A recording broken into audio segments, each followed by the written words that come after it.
नमस्कार. आज आपण 42व्या श्लोकाचा अर्थ जाणून घेणार आहोत. सामान्य योगभ्रष्ट पुरुषांची गती सांगितल्यावर भगवंत आता आसक्तीरहित अशा उच्च श्रेणीच्या योगभ्रष्ट पुरुषाच्या विशेष गतीचे वर्णन करीत आहेत.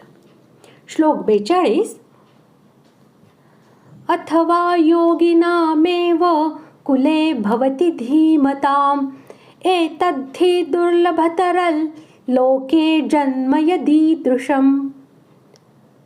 श्लोकाचा अर्थ, किंवा वैराग्यशील पुरुष त्या लोकात न जाता ज्ञानी योग्यांच्याच कुळात जन्म घेतो, परंतु या प्रकारचा जो हा जन्म आहे तो या जगात निसंशय अत्यंत दुर्मिळ आहे.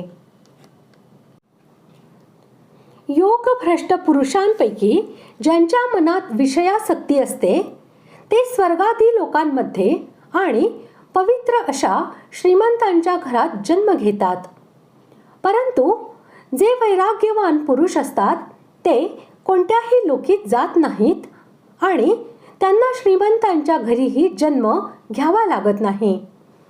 ते सरळ ज्ञानवान सिद्धयोग्यांच्याच घरी जन्म घेतात.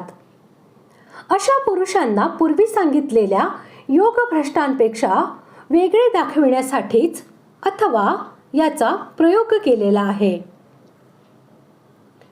योग्यांच्या कुळामध्ये होणाऱ्या जन्माला अत्यंत दुर्लभ असे म्हटले आहे, कारण परमार्थ साधनासाठी जितक्या सोयी योग्याच्या कुळात जन्म घेतल्यावर मिळू शकतात तितक्या स्वर्गात श्रीमंतांच्या घरात किंवा अन्यत्र कुठेही मिळू शकत नाहीत.